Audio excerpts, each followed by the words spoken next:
Bueno, a nivel global, digamos, de lo que ha pasado con la economía mundial, la economía de Estados Unidos y demás desde el tercer trimestre hasta ahora, diría que no hay grandes novedades, sino más bien la confirmación de tendencias que ya se veían de una desaceleración importante del mercado de trabajo y también, a diferencia de que lo que mucha gente temía por el impacto de las tarifas, y eso se confirmó de alguna manera con el dato que salió hace unos minutos de inflación del mes de noviembre, una inflación en Estados Unidos que está teniendo un comportamiento bastante mejor a lo esperado. En China siguen los problemas de crecimiento. Los datos que se conocieron a principio de esta semana mostraron una desaceleración importante del gasto de consumo a niveles que no se veían desde el COVID, ¿tá? Desde el año 2020-2021. Sigue habiendo una caída importante de la inversión en infraestructura y en la inversión fija en general en China, lo cual es un poco algo raro, ¿ah? Dado que en China siempre la inversión ha crecido muchísimo, pero bueno, eso tiene bastante que ver con la crisis que sigue teniendo el mercado inmobiliario, ¿tá? Y que está lejos de solucionarse y cada vez es más claro que el crecimiento del 4 y pico o entre 4 y 5 que va a tener China está sostenido esencialmente por un aumento muy significativo de las exportaciones, a pesar de la guerra comercial con Estados Unidos. O sea, China ha desviado buena parte de lo que le vendía a Estados Unidos y a otros mercados, y eso augura de alguna forma de que las tensiones comerciales van a seguir en aumento el año que viene, probablemente no tanto con Estados Unidos, sino con el resto del mundo. Incidentalmente eso de alguna forma lo vemos también acá en Uruguay con la baja de precios sistemática que están teniendo los autos eléctricos y la cantidad que se está comercializando acá en Uruguay. La misma historia se da en todo el mundo, y creo que esto es un tema relevante en cuanto al tema inflación, porque China vuelve a exportar deflación a todo el resto del mundo, como fue el caso durante mucho tiempo hasta la crisis del COVID, y probablemente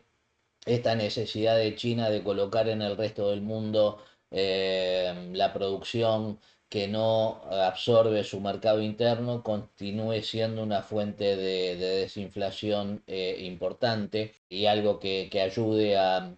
mantener las tasas de interés relativamente bajas. Europa no hay gran cosa, no hay gran novedad, sigue en un crecimiento mediocre como ha sido el caso desde hace varios años, y quizás uno de los temas a los cuales haya que empezar a prestarle más atención es a lo que está pasando con la inflación en Japón y al cambio que está habiendo en la política monetaria del Banco de Japón,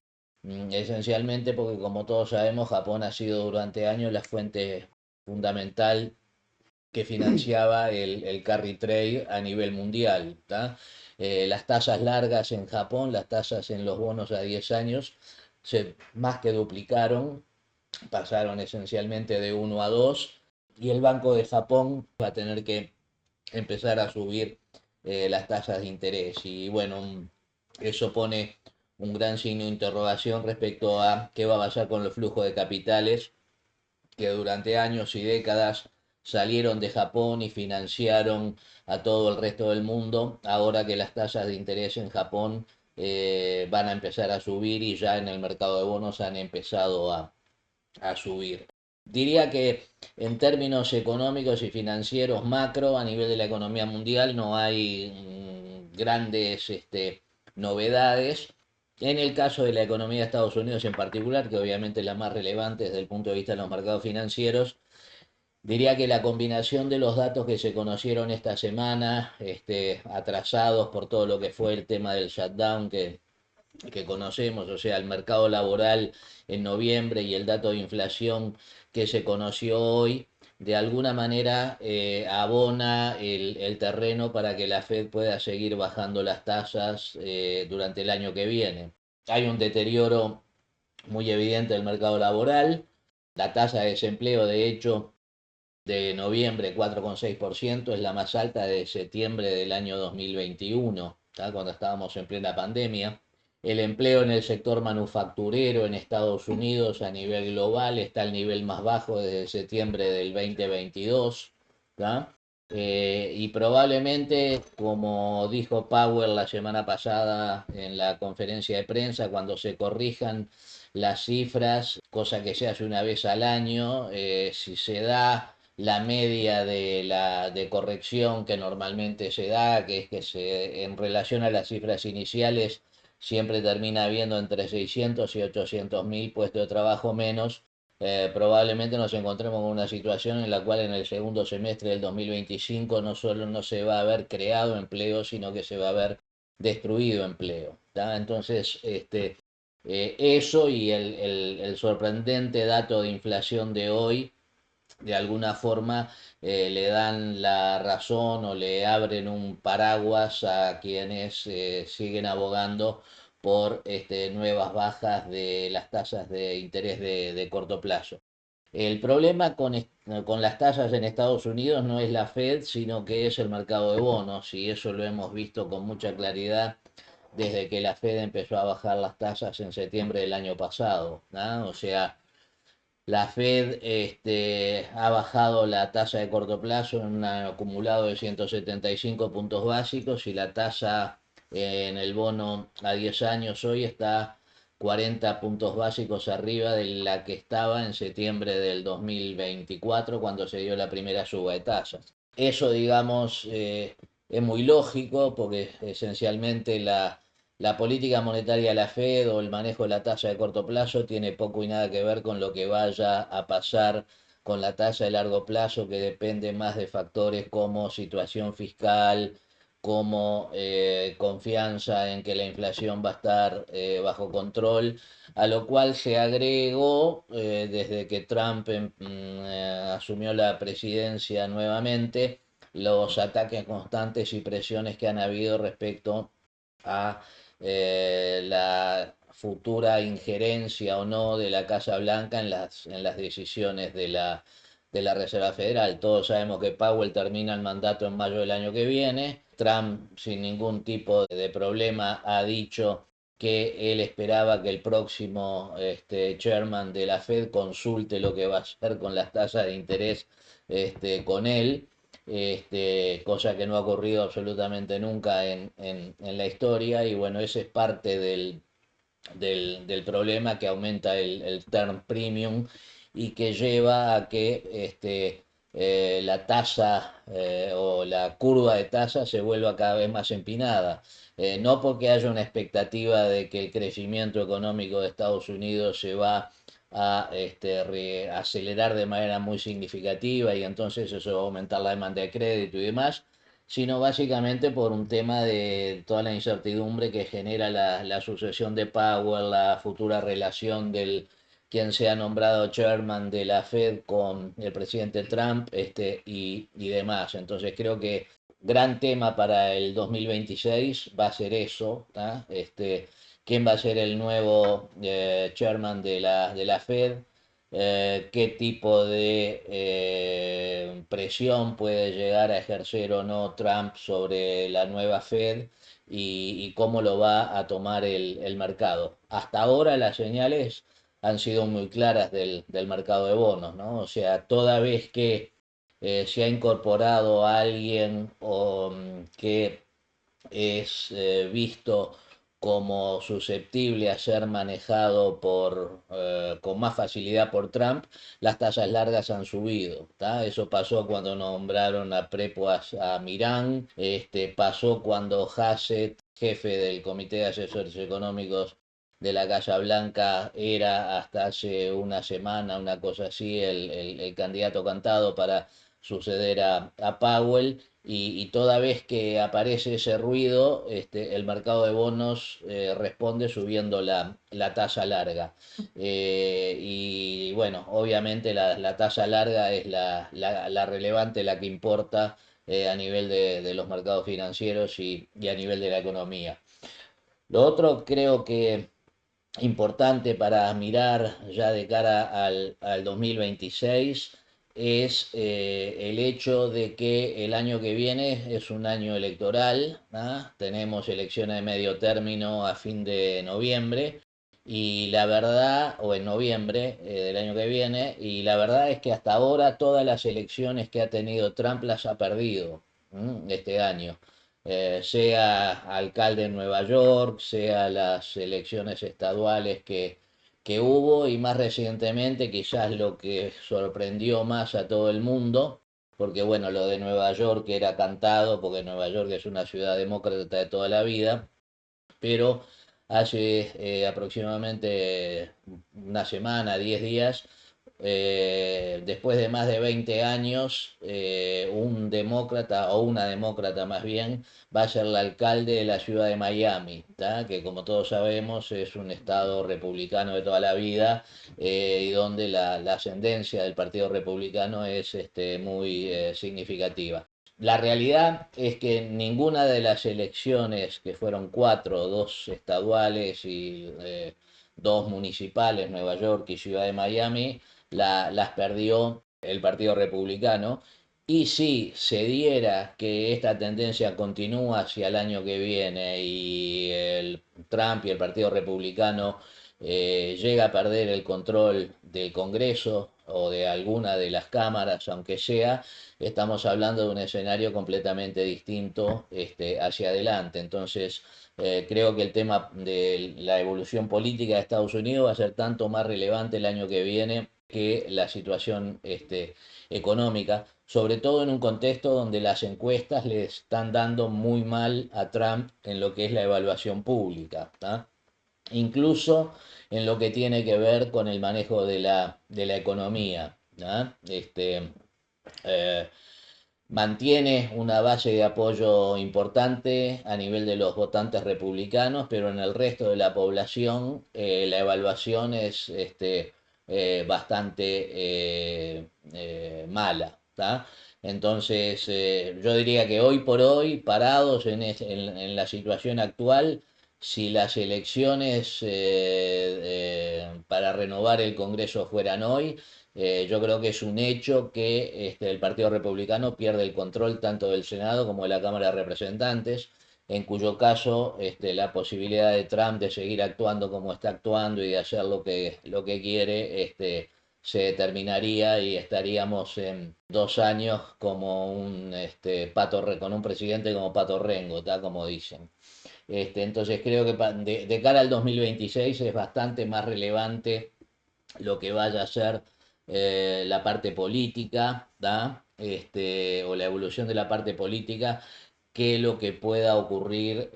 a nivel de la economía, donde también lo que hay que destacar es que en ninguno de los problemas estructurales relevantes que tiene la economía americana se ha hecho nada en este año 2025 para solucionarlos, y más bien yo diría que es todo lo contrario, ¿tá? O sea, no se ha hecho nada para solucionar el tema del desequilibrio fiscal, todo apostando a el ingreso por la suba de aranceles como mecanismo para compensar la baja de impuestos contenida en la One Big Beautiful Bill.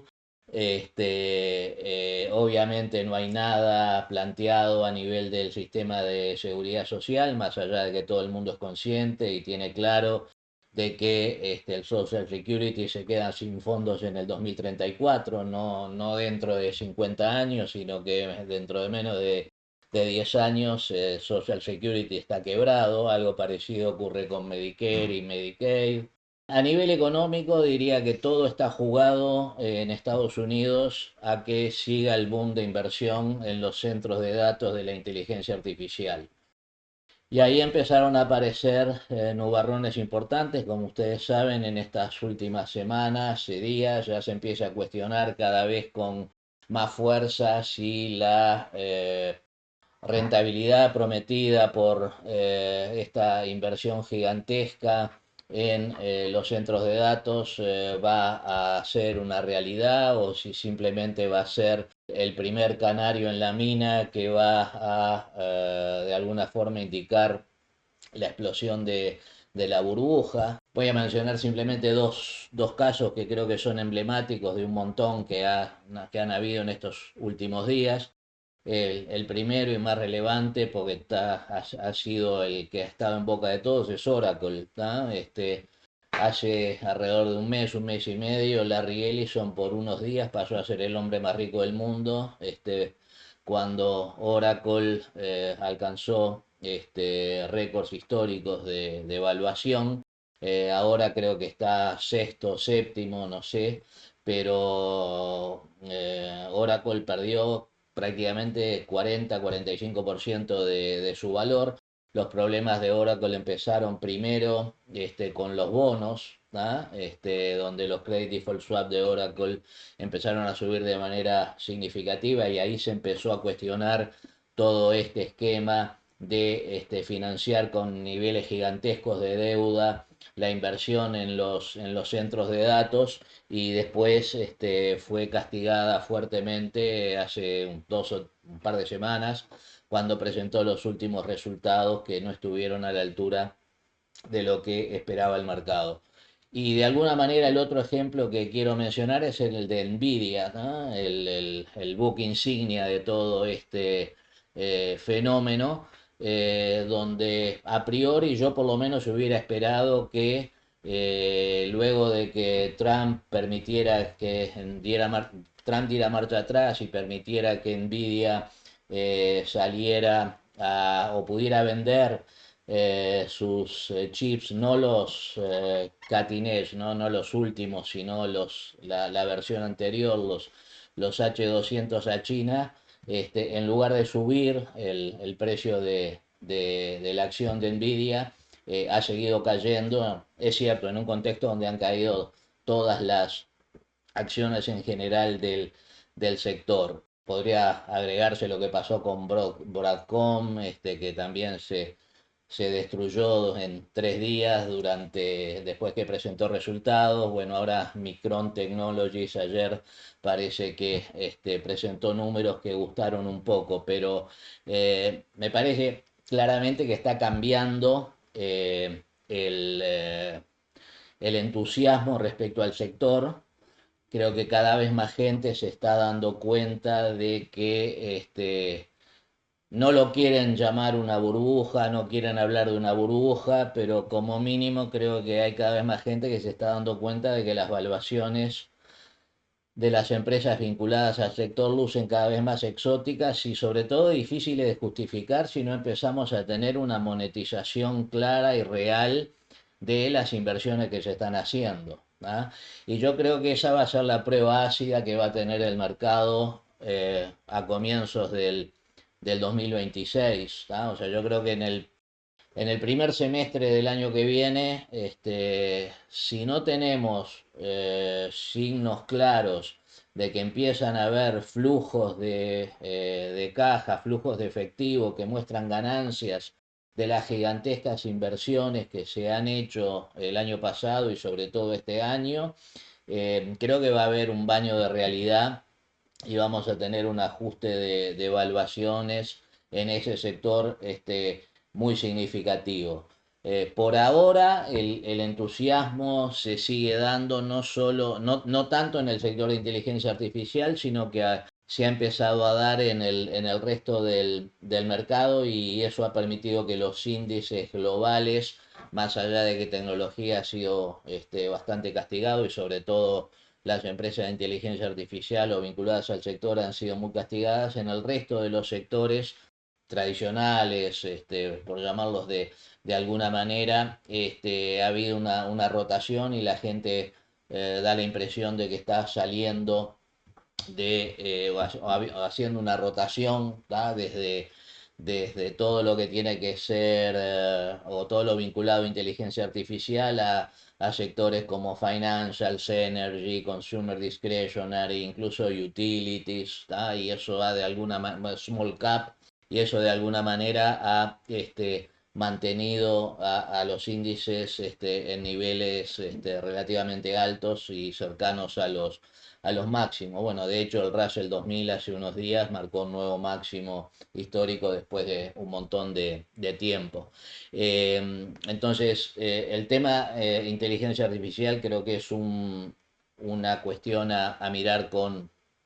atención. Eh,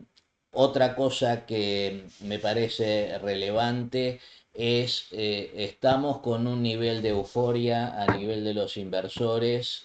fund managers y demás, muy alto, lo cual hace que arranquemos el 2026 con una vara muy alta y que va a ser difícil de superar. Ayer o antes de ayer salió la encuesta del Bank of America que hace todos los meses entre los fund managers para el mes de diciembre, y mostró el nivel de bullishness más alto de los últimos 4 años y medio, ¿no? El nivel de cash a nivel de los fund managers que participaron en la encuesta, más bajo de la historia de la encuesta, y el nivel de exposición a equities y commodities más alto como en 8 o 10 años. ¿Tá? Ayer salió el dato, como sale todos los miércoles, de el nivel de optimismo de los inversores individuales de la American Association of Individual Investors, y se mantuvo en un nivel de 44 y pico, que está cerca del techo de lo que fue el último año. El máximo del último año fue 45,9. Hace 3 semanas que está ahí entre 44 y 45. Parecería, no salió todavía, o yo por lo menos no lo vi antes de venir, el de la o North American Association of Investment Managers, creo que es, pero la semana pasada había tenido un salto también muy significativo, o sea que da la impresión de que todo el mundo está posicionado para el Santa Claus Rally, End of Year Rally, para el January Effect, o llámenlo como lo quieran, ¿tá? Y con niveles de efectivo muy bajos, con lo cual, si efectivamente esto es así, habría que ver de dónde salen los potenciales nuevos compradores, y ya todo el mundo está comprado y esperando que el mercado suba, ¿no? Entonces, creo que de repente eso puede ser un impedimento para que los mercados suban de manera significativa a principios del año que viene. Es más, no me extrañaría que efectivamente hubiera un Santa Claus Rally, un End of Year Rally, sobre todo porque con la liquidez escasa que hay en los días finales de trading es muy fácil hacerlo subir al mercado, y que después en las primeras semanas de enero el mercado caiga a la espera de que se presenten los resultados del cuarto trimestre, que a mediados de enero, donde ahí un poco se va a definir la primera parte del año. En términos de dónde posicionarnos, y más allá de que después Coco va a hablar en extenso de esto, en la reunión que tuvimos la semana pasada, básicamente llegamos a la conclusión de que vamos a seguir con la estrategia de rebalanceo. Eh, Personalmente, la única convicción que tengo importante en materia de sectores es en metales preciosos y mineras de metales preciosos, pero ahí ya tenemos una exposición bastante grande para lo que es el perfil de riesgo de la estrategia, pero es el único sector al cual apostaría. Oro y sobre todo plata. El gran problema que tiene la plata es que tiene unas subas extraordinarias, y cuando sube, la suba se vuelve parabólica, ¿no? Entonces hay que tener un estómago bastante a prueba de balas para, sea seguir invertido, o sea para incrementar la exposición después que te sube 10% en una semana, la semana siguiente te sube otros 7 y así sucesivamente, pero bueno, creo que en términos de fundamentos, oro, plata, platino, paladio, los metales preciosos, creo que, y obviamente sus mineras, que son de alguna manera una apuesta apalancada al bien que producen, con los riesgos obviamente inherentes a una empresa, ¿no? O a una acción. Creo que es el sector o el único sector al cual le apostaría. Por todo lo demás no me resulta en lo más mínimo atractivo, creo que está todo súper inflado, ¿no? Acciones, bonos, creo que todo está en niveles súper altos, lo cual no significa que no pueda seguir subiendo. Pero si tengo que estar invertido en un sector inflado o con precios altos, fundamentalmente preferiría estar invertido en metales preciosos y en sus mineras.